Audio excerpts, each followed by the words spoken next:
കേരള സംസ്ഥാനത്തെ 2025-26 സാമ്പത്തിക വർഷത്തേക്കുള്ള ബജറ്റ് ധനമന്ത്രി കെ എൻ ബാലഗോപാൽ ഇന്ന് നിയമസഭയിൽ അവതരിപ്പിച്ചു. ഒരുപക്ഷെ പിണറായി വിജയൻ സർക്കാരിൻ്റെ രണ്ടാം പിണറായി വിജയൻ സർക്കാരിൻ്റെ അവസാനത്തെ സമ്പൂർണ്ണ ബജറ്റ് എന്ന് വേണമെങ്കിൽ ഈ ബജറ്റിനെ പറ്റി പറയാം. അതുമാത്രമല്ല, ഇതിൻ്റെ പ്രത്യേകത അടുത്ത തദ്ദേശ ഭരണ തെരഞ്ഞെടുപ്പ് വരാനിരിക്കുന്നു ഏതാനും മാസങ്ങൾക്കകം. അത് കഴിഞ്ഞാൽ നിയമസഭാ തെരഞ്ഞെടുപ്പിലേക്ക് പോവുകയാണ്. അപ്പോൾ രണ്ട് തെരഞ്ഞെടുപ്പുകൾക്ക് മുന്നോടിയായിട്ടുള്ള ബജറ്റ് എന്ന് വേണമെങ്കിൽ വിശേഷിപ്പിക്കാം ധനമന്ത്രി കെ എൻ ബാലഗോപാലിൻ്റെ ഈ ബജറ്റിന്. അതുകൊണ്ട് തന്നെ വലിയ പ്രതീക്ഷകൾ ഈ ബജറ്റിനെ കുറിച്ചുണ്ടായിരുന്നു. ചില ജനപ്രിയ പ്രഖ്യാപനങ്ങൾ ഉണ്ടാകും എന്നുള്ള പ്രതീക്ഷകളുണ്ടായിരുന്നു. അതിൽ തന്നെ ഈ ക്ഷേമ പെൻഷനുകളുടെ വർധന ഒരു വലിയ കാര്യമായിട്ട് മുന്നോട്ട് വയ്ക്കപ്പെട്ടിരുന്നു. പക്ഷേ അതേക്കുറിച്ചൊന്നും പെൻഷൻ വർധനയെക്കുറിച്ചൊന്നും സംസാരിച്ചിട്ടില്ല. കുടിശ്ശിക കൊടുത്തു തീർക്കും എന്ന് ധനമന്ത്രി പറയുന്നുണ്ട്. അതേസമയം കേരളം നേരിടുന്ന സാമ്പത്തിക പ്രതിസന്ധിയെക്കുറിച്ചുള്ള ആ പ്രതിസന്ധിയുടെ പശ്ചാത്തലത്തിൽ ഏത് വിധത്തിലായിരിക്കും ഈ ബജറ്റിലെ നിർദ്ദേശങ്ങൾ ഉണ്ടാവുക എന്നുള്ള ആശങ്കയും കൗതുകവും ഒക്കെ ഉണ്ടായിരുന്നു. അതൊക്കെ മുൻനിർത്തിക്കൊണ്ടാണ് ഈ ബജറ്റിനെ നമ്മൾ സമീപിക്കുന്നത്. നമുക്കൊപ്പം ഉള്ളത് ഡോക്ടർ എം മുനീർ ബാബു. അദ്ദേഹം കാലിക്കറ്റ് സർവകലാശാലയിലെ സാമ്പത്തിക ശാസ്ത്ര വിഭാഗത്തിലെ അധ്യാപകനാണ്. സാമ്പത്തിക പത്രപ്രവർത്തകൻ കൂടിയായ കെ ജെ ജേക്കബ് മുതിർന്ന മാധ്യമപ്രവർത്തകൻ കൂടിയാണ്. അദ്ദേഹം കൂടി ഈ ചർച്ചയിൽ പങ്കെടുക്കുന്നുണ്ട്. ആദ്യം ഞാൻ ഡോക്ടർ മുനീർ ബാബുവിലേക്ക്. മുനീർ, ഞാൻ നേരത്തെ പറഞ്ഞ പോലെ ഈ സംസ്ഥാനത്തിൻ്റെ സാമ്പത്തിക നിലയെക്കുറിച്ച് വലിയ തോതിലുള്ള ആശങ്ക നിലനിന്നിരുന്നു. കേന്ദ്രം വലിയ തോതിൽ സംസ്ഥാനത്തെ ബുദ്ധിമുട്ടിക്കുന്നു എന്നുള്ള ആക്ഷേപം നിലനിന്നിരുന്നു. ഇതൊക്കെ കണക്കിലെടുത്തിട്ടുള്ളൊരു ബജറ്റായിട്ട് നമ്മൾ ഇതിനെ കാണുന്നു, അല്ലെങ്കിൽ ഈ ധനപ്രതിസന്ധിയെ ഭയന്നിട്ടുള്ളൊരു ബജറ്റായിട്ട് കാണുന്നു?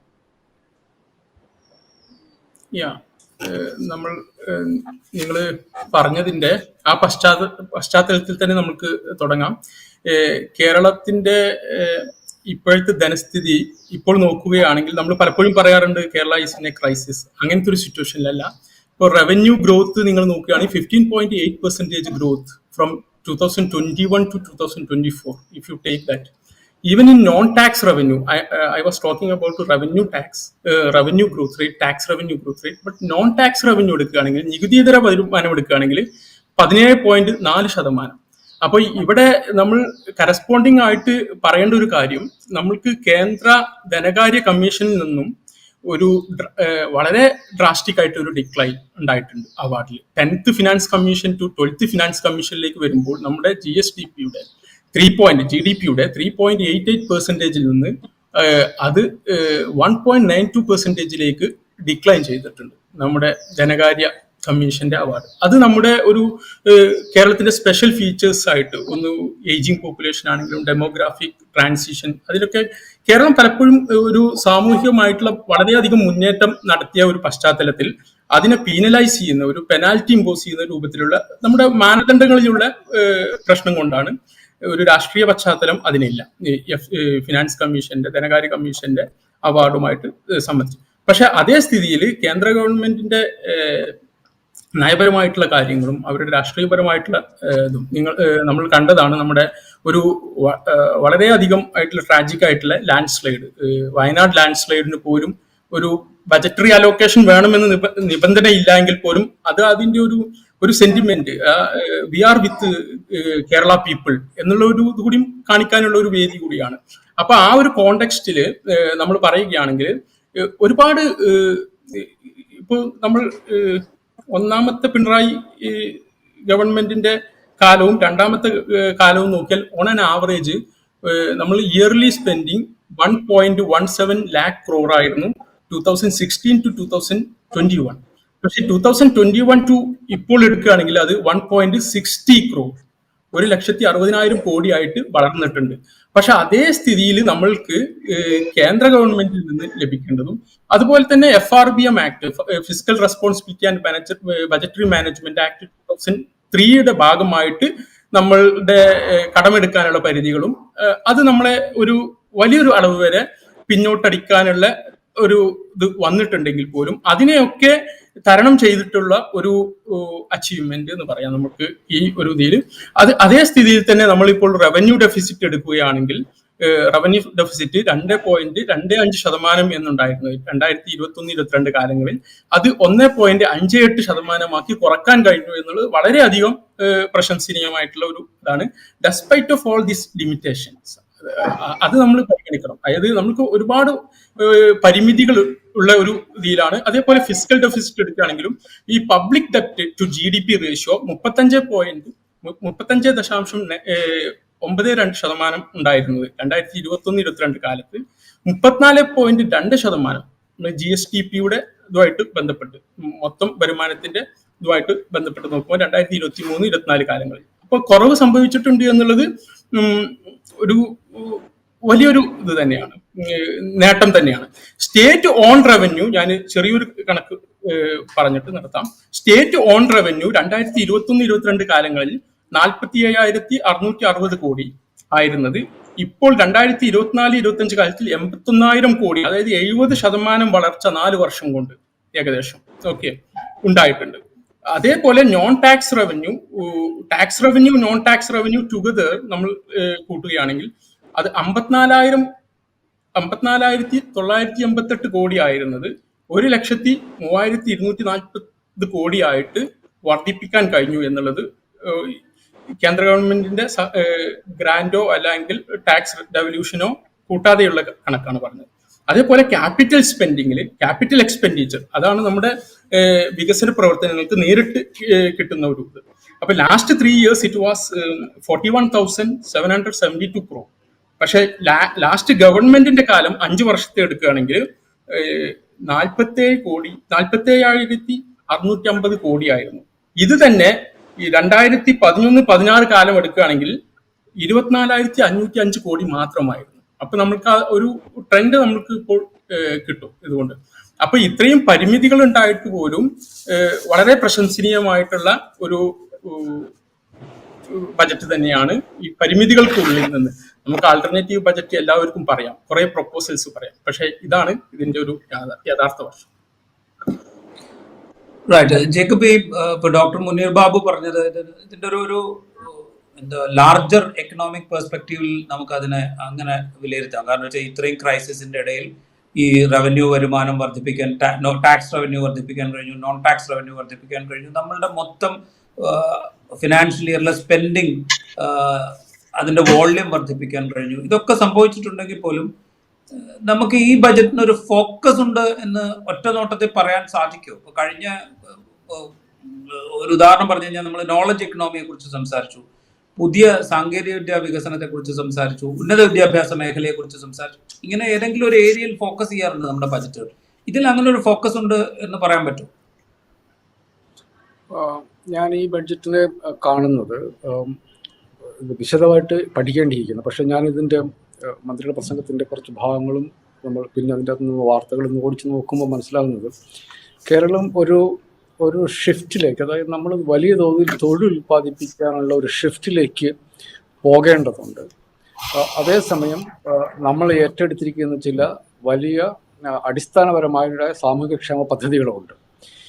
ഇത് രണ്ടും തമ്മിലുള്ള ഒരു ബാലൻസ് കൊണ്ടു നടക്കേണ്ടതുണ്ട്.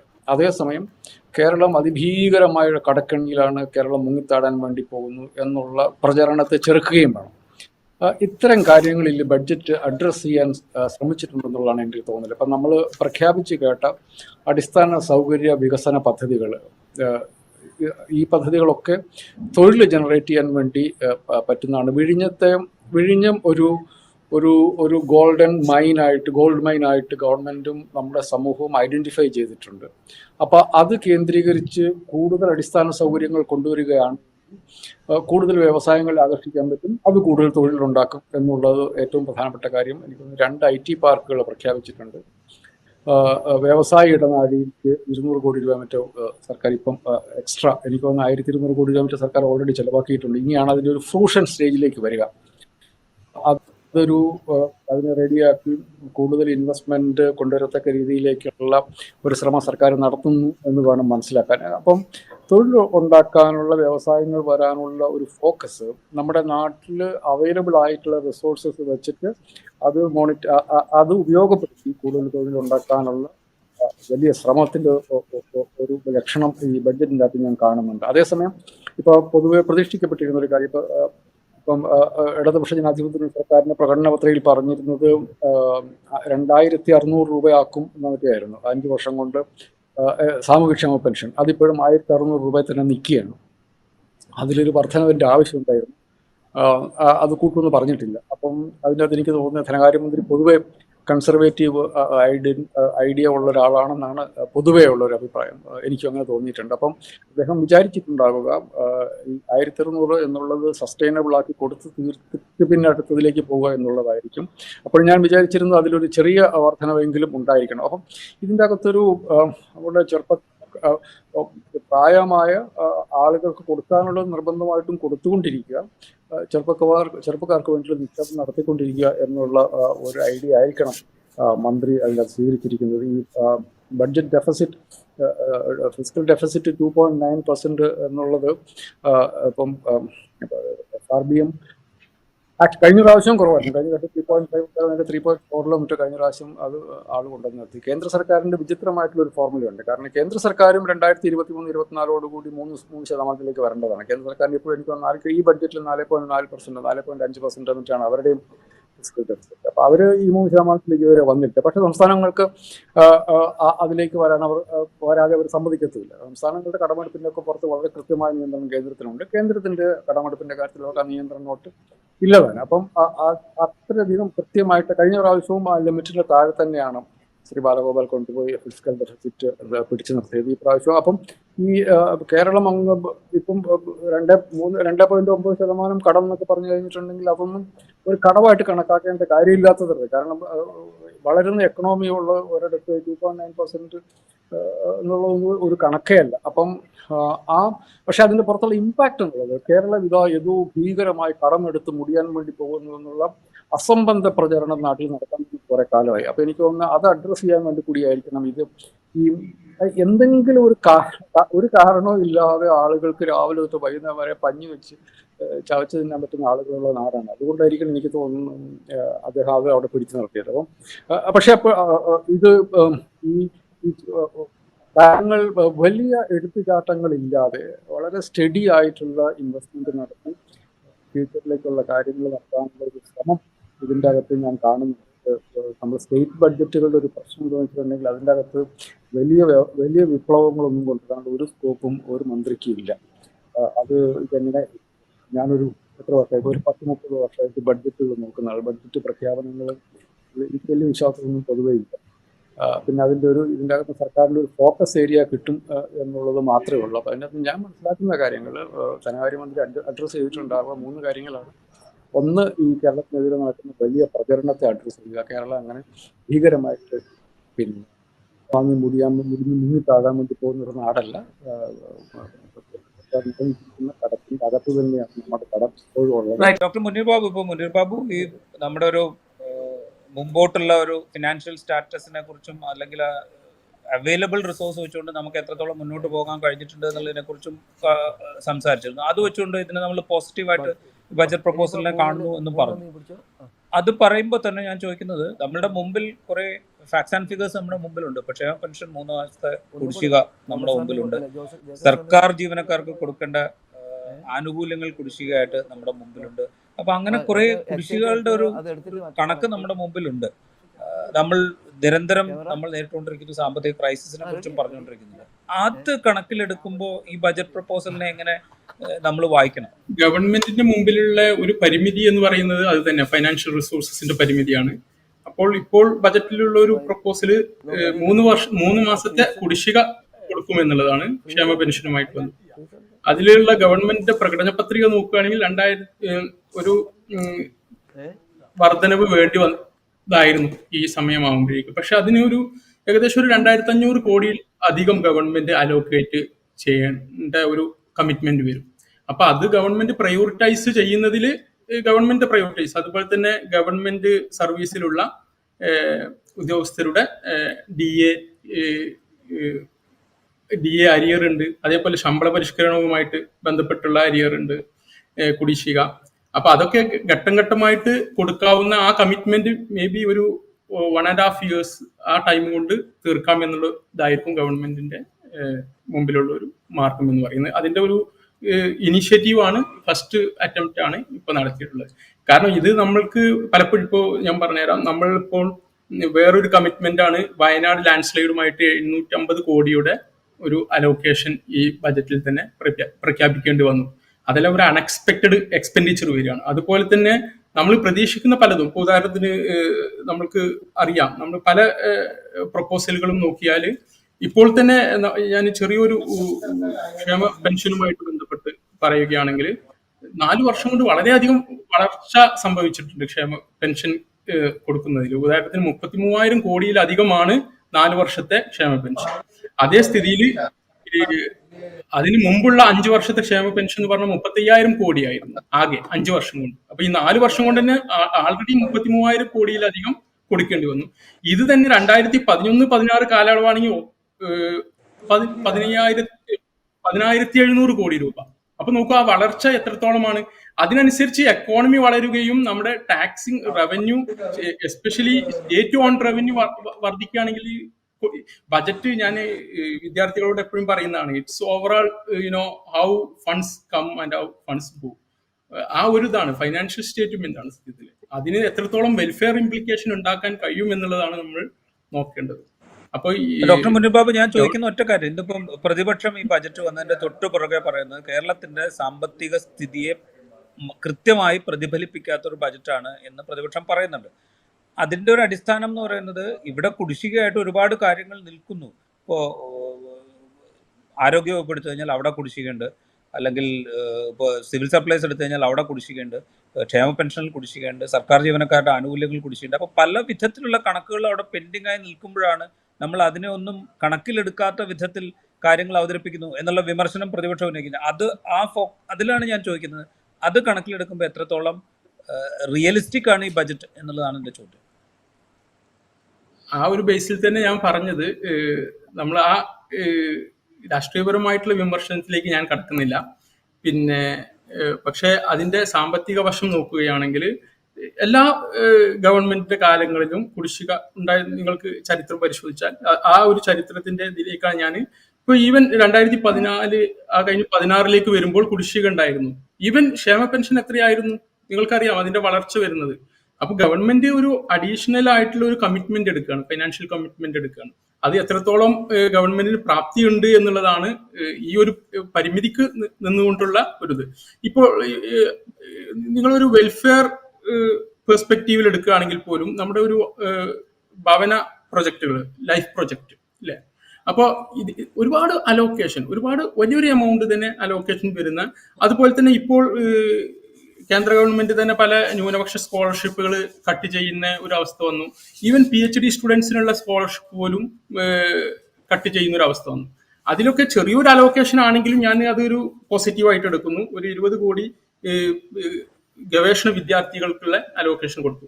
അതുപോലെ തന്നെ പ്രാരംഭ നടപടികൾ തുടങ്ങാനായിട്ട് മെട്രോ പ്രൊജക്ടുകൾ, 2 മെട്രോ പ്രൊജക്ട് പ്രാരംഭ, it's A first step actually. Okay, അതേപോലെ തന്നെ എടുക്കുകയാണെങ്കിൽ IT പാർക്ക് കൊണ്ടുവരുന്ന കൊല്ലം ഒരു IT പാർക്ക്.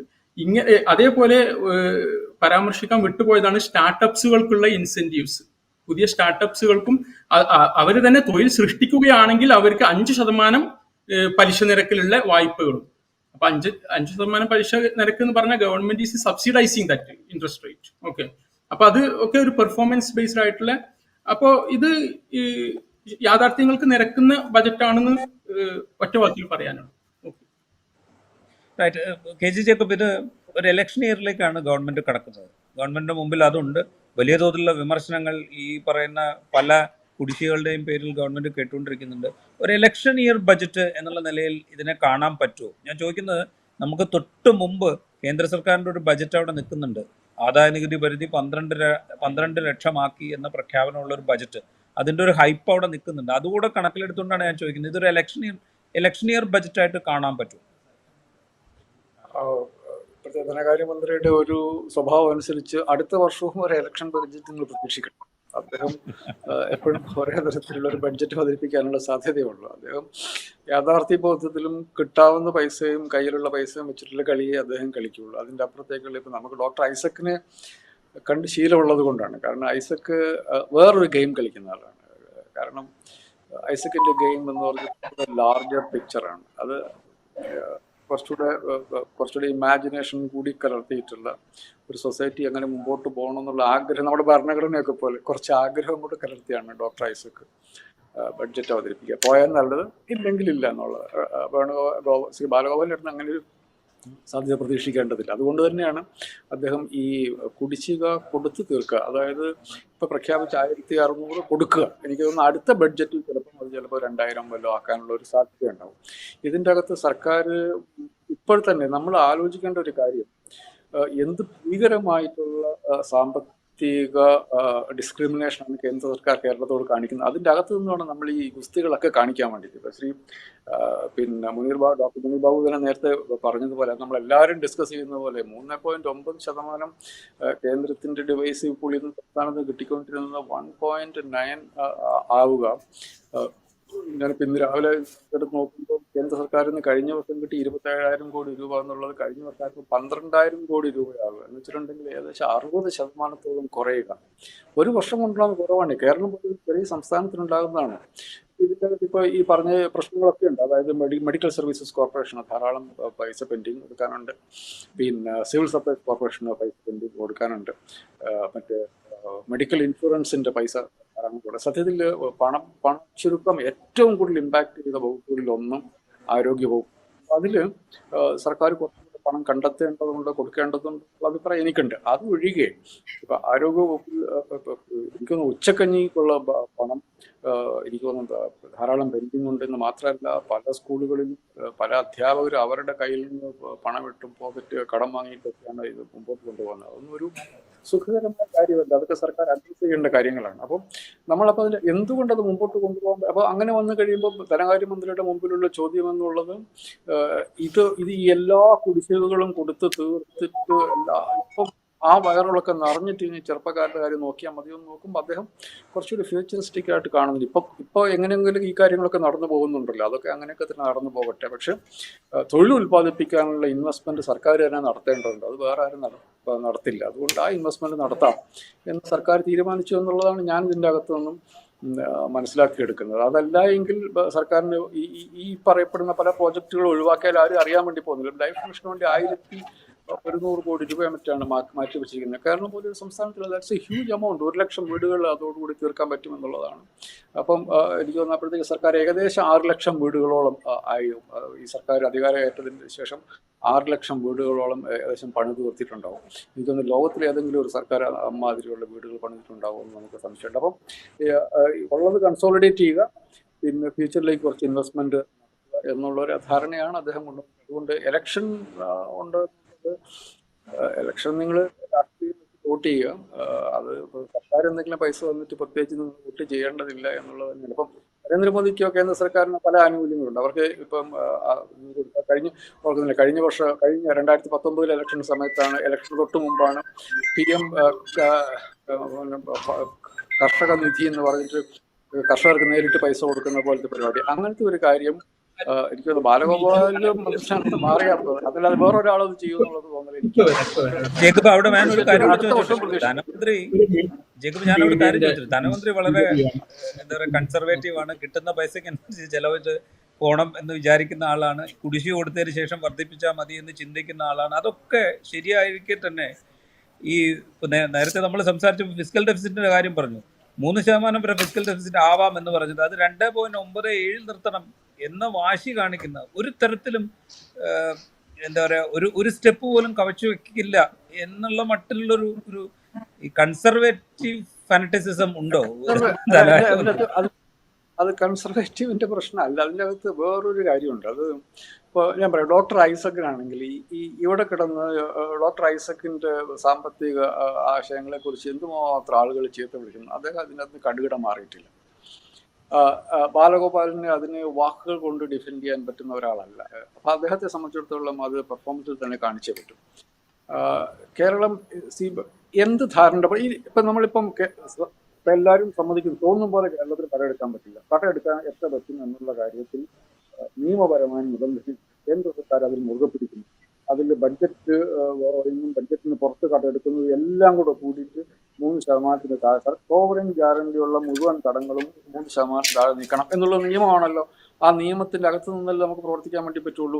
കേന്ദ്ര സർക്കാർ അതിൻ്റെ അകത്ത് 1% പോലും ഇളവില്ലാതെ അത് എങ്ങനെയൊക്കെ കേരളത്തെ കഴുത്തിന് കുത്തിപ്പിടിക്കാവോ അങ്ങനെയൊക്കെ കുത്തിപ്പിടിക്കുന്നുണ്ട്. അപ്പം 3% താഴെയാണ് നിയമപരമായി അനുവദിക്കപ്പെട്ടിട്ടുള്ള ലിമിറ്റിൻ്റെ അകത്ത് നിന്നാണ് കേരളം കടമെടുക്കുന്നത് എന്ന് എത്ര പേര് സമ്മതിക്കും രാജീവ്? ഇനിയും എത്ര പേര് സമ്മതിക്കും? നമ്മൾ ഇന്നിപ്പോൾ നാളെ തുടങ്ങി ഇന്ന് ഞാൻ എഴുതാൻ വായിക്കാനൊക്കെ അറിയാവുന്ന ആൾക്കാർ തന്നെയാണ് ഈ പറയുന്നത് കേരളം കടത്തിൽ നിന്നുമാണ്, കേരളം ശ്രീലങ്ക ആണെന്നൊക്കെ പറയുന്നത്. അത്യാവശ്യം മലയാളം ഇംഗ്ലീഷൊക്കെ എഴുതാനും വായിക്കാനും ഒക്കെ അറിയാവുന്ന ആൾക്കാരൊക്കെ തന്നെയാണ്. ഇവർ ഈ പറച്ചിലല്ലാതെ ഇവരാരെങ്കിലും ഈ ബഡ്ജറ്റ് കഴിഞ്ഞ വർഷം 3.5% നമുക്ക് അനുവദിച്ചപ്പോൾ അതിൽ താഴെയായിരുന്നു. നമ്മൾ 3.4% പറ്റിയായിരുന്നു നമ്മുടെ ഫിസിക്കൽ ഡെഫിസിറ്റ്.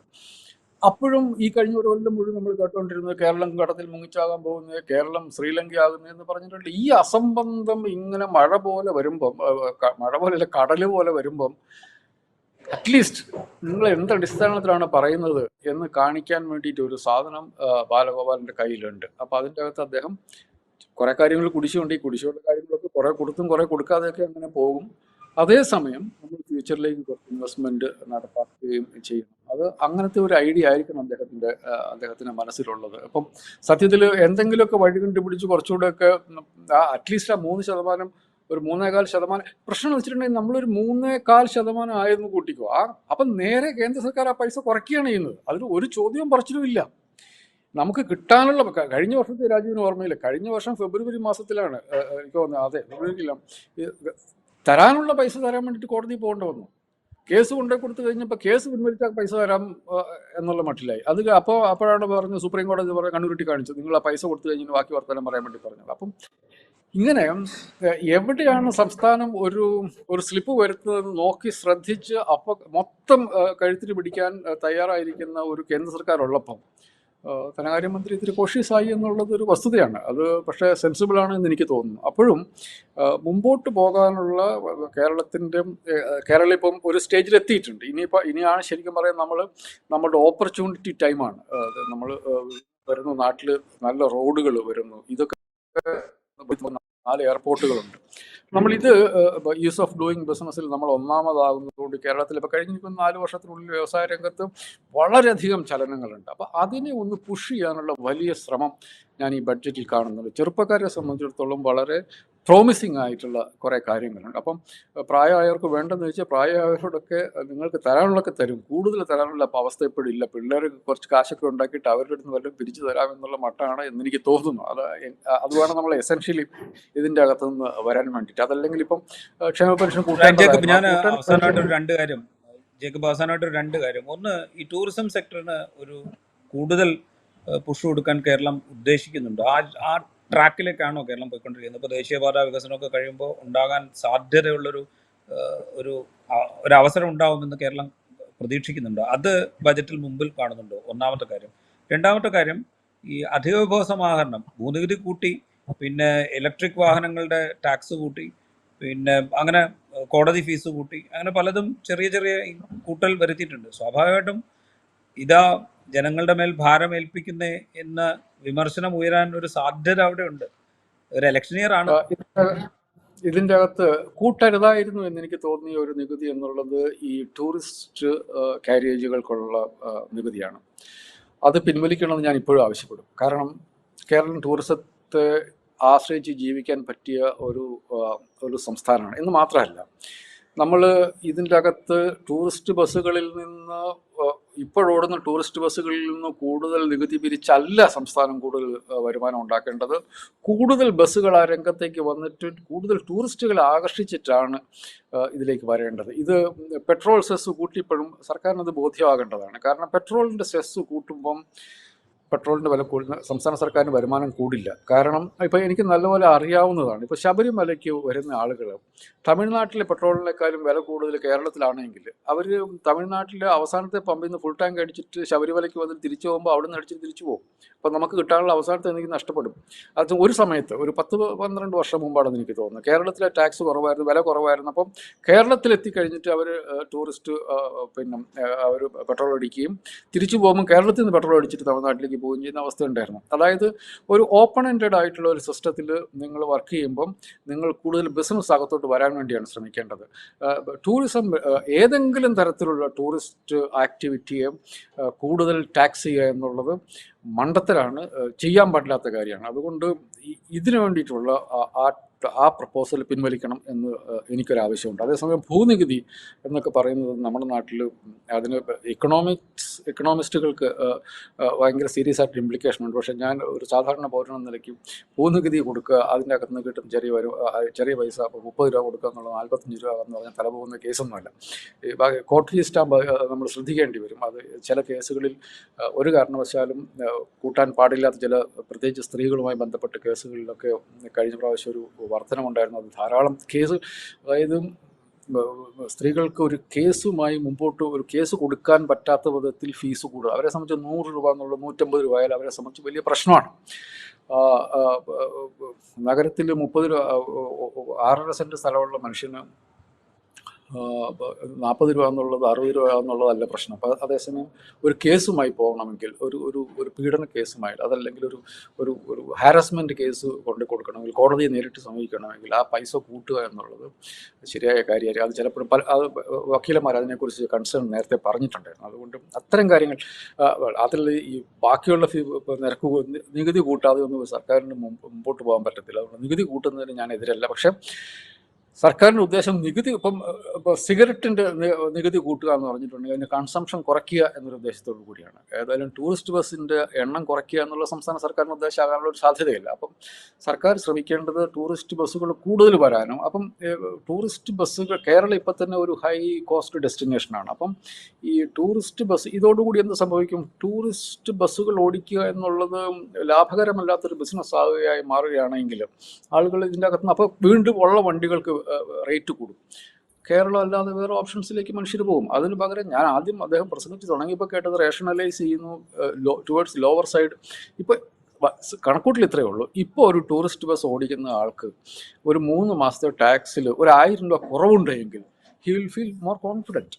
അതേസമയം അയാൾക്ക് 1000 രൂപ വീണ്ടും ആണെങ്കിൽ അയാൾ ചക്രശ്വാസം വലിച്ചു പോകും. അത് സർക്കാർ അങ്ങനെയല്ല ചെയ്യേണ്ടതിരിക്കുന്നു. അതുകൊണ്ട് അത്തരം നികുതി നിർദ്ദേശങ്ങൾ ഒട്ടും ശരിയായ കാര്യമായിട്ട് എനിക്ക് തോന്നുന്നില്ല. ടൂറിസം രംഗത്ത് എനിക്ക് തോന്നുന്നു വേണ്ടത്ര ഫോക്കസ് ഇപ്പോഴും വന്നിട്ടുണ്ട് എന്ന് എനിക്ക് തോന്നുന്നില്ല. ഞാനിപ്പം ഉദാഹരണത്തിന് കൊച്ചി ധനുഷ്കോടി ഹൈവേയിൽ കേരളം തുടങ്ങി കൊച്ചി തുടങ്ങി മൂന്നാർ വരെയുള്ള റോഡ് സംസ്ഥാന സർക്കാരും കൂടെ വലിയ തോതിൽ ഇരിക്കുന്ന സംസ്ഥാന സർക്കാർ അതിൻ്റെ സ്ഥലമെടുപ്പിന് വേണ്ടി തന്നെ 2-3 ആയിരം കോടി രൂപ ചിലവാക്കി ഇപ്പോൾ കേന്ദ്ര സർക്കാർ നാഷണൽ ഹൈവേ പണിതുകൊണ്ടിരിക്കുകയാണ്. കുറച്ച് കഴിയുമ്പോഴത്തേക്കും മൂന്നാർ ഹൈ റേഞ്ച് ഏരിയ മുഴുവൻ വളരെ പെട്ടെന്ന് ആക്സസിബിൾ ആവും. ഇപ്പോൾ പോകുന്നത് വളരെ ചെറിയൊരു റോഡാണ്. ആ റോഡ് ഇപ്പോൾ ശാസ്ത്രീയമായിട്ട് പണിതുകൊണ്ടിരിക്കുകയാണ്. എനിക്ക് തോന്നുന്നു അടുത്ത സാമ്പത്തിക വർഷത്തോടു കൂടി ആ റോഡ് ഒരു ഒന്നാം തരം റോഡായി മാറും. ആ റോഡാവുന്നതോടെ മൂന്നാർ ഒരു 2 മണിക്കൂർ കൊണ്ട് നമുക്ക് ആക്സസിബിൾ ആവുന്നൊരു സ്ഥലമാവുകയാണ്. അപ്പോൾ ആ ഏരിയ മുഴുവൻ വലിയ ടൂറിസ്റ്റ് പൊട്ടൻഷ്യലുള്ള സ്ഥലങ്ങളാണ്. അപ്പം അവിടെ മൂന്നാറിലൊക്കെ ഇപ്പോഴുള്ള ടൂറിസം ഇൻഫ്രാസ്ട്രക്ചർ എന്ന് പറഞ്ഞാൽ വളരെ പത്തറ്റിക്കാണ്.